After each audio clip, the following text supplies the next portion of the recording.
Bonjour à toi brigadier et bienvenue dans ce nouvel article du blog La Rente des Brigadiers. Aujourd'hui dans ce nouvel article, je vais te montrer comment on fait pour se constituer un matelas de sécurité pour faire face aux coups durs en cas de pépin. On se retrouve de suite après le jingle.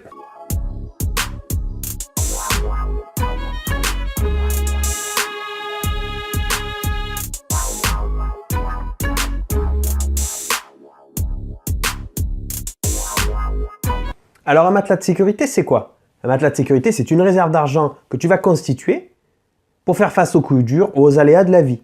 Donc parce qu'on n'est pas à l'abri, surtout avec notre travail, d'avoir une blessure en service, une personne qui arrête de te payer son loyer, ou pire, un licenciement.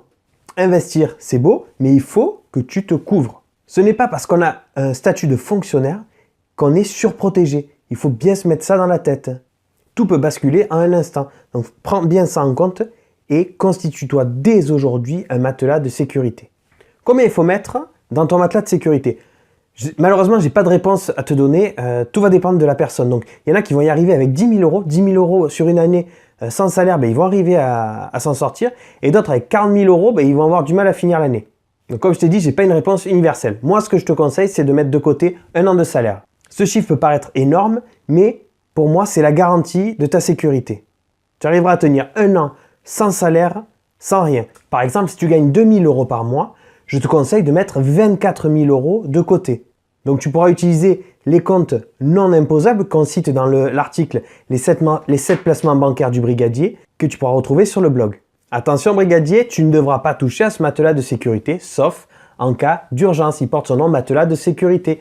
On n'y touche pas. Alors comment on fait? Parce que là j'en entends déjà dire, t'es gentil Mathieu, mais 24 000 euros, j'arrive même pas à finir le mois en positif et tu veux que je mette 24 000 euros de côté. Je vais te donner une réponse qu'on m'a déjà faite à moi et que j'ai eu beaucoup de mal à comprendre la première fois. Il a fallu que je la réécoute pour comprendre. Et bien je vais te la dire, c'est paie-toi en premier. Je vais le répéter une deuxième fois, paie-toi en premier. Tu ne vois toujours pas? Je vais te donner un petit coup de main.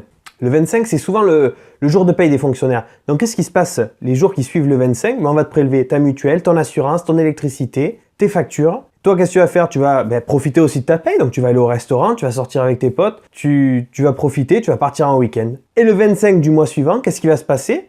S'il te reste de l'argent du mois précédent, tu vas le mettre de côté. C'est ce qu'on appelle se payer en dernier. Aujourd'hui, je veux que ça change. Je veux que dès que le 25 tombe et que tu as tes 2 000 euros qui vont tomber sur ton compte, tu vas prendre 10% de tes 2 000 euros, donc 200 euros, et tu vas les mettre sur ton compte épargne. C'est ce qu'on appelle se payer en premier. Cet argent que tu vas mettre de côté tous les mois va servir à constituer ton matelas de sécurité. Si tu as bien suivi, je t'ai dit d'enlever 200 euros de tes 2 000 euros, donc il va te rester 1 800 euros. Et ces 1 800 euros-là, il va falloir que tu finisses le mois avec. Il faut à tout prix que tu finisses le mois avec ces 1 800 euros, que tu ne pioches pas dans tes 200 euros. Attention brigadier, les 200 euros que tu viens de mettre dans ton matelas de sécurité, tu ne dois pas y toucher sous aucun prétexte, sous peine de gage. Alors qu'est-ce que ça va être les gages? Il va falloir que tu t'imposes des choses et il faut que tu mettes quelqu'un dans la commune, sinon tu ne vas pas le faire. Donc tu te dis que si jamais tu dois piocher dans les 200 euros, tu vas remplacer ton camarade à faire les TIG, tu vas remplacer un service bien pourri, mettons au planton, ça c'est bien pourri, tu vas le remplacer. Voilà, tu t'imposes des gages, tu dois donner une somme d'argent à ton pire ennemi. Et si tu touches à ces 200 euros là, c'est ce que tu dois faire. Tu verras, normalement, tu ne vas pas y toucher parce que, rien que moi, on me dit, tu vas prendre le planton demain. Non, c'est bon. Donc, comme je t'ai dit, brigadier, à aucun moment, tu ne dois toucher à ton matelas de sécurité.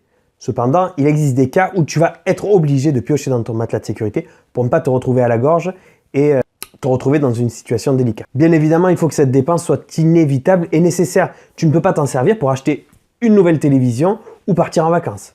Voici les cas où tu peux piocher dans ton matelas de sécurité. Donc 1, pour éviter de faire un crédit à la consommation. Donc ta voiture vient de tomber en panne, tu dois en acheter une nouvelle. Vaut mieux que tu casses ton matelas de sécurité pour acheter ta nouvelle voiture que tu contractes un crédit à la consommation qui est très nocif pour tes finances. Deuxième cas, pour faciliter une transaction immobilière. Donc c'est-à-dire pour payer les frais de notaire ou les frais bancaires qui sont obligatoires sous certains cas.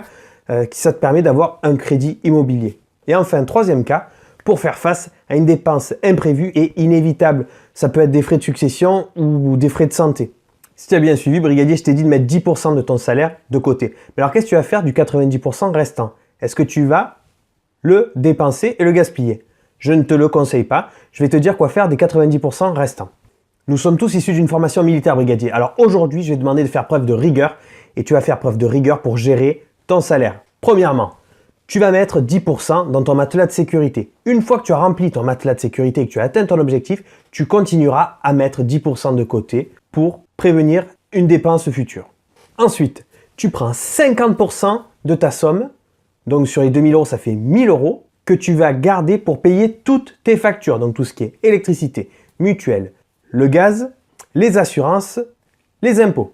Ensuite, tu mets à nouveau 10% que tu vas consacrer à tes investissements, bourse, immobilier. Donc tu mets ça pareil sur notre compte et tu commences à amasser un petit peu d'actifs pour investir en bourse, préparer ton premier achat immobilier. Cet argent va te servir à ça et uniquement à ça.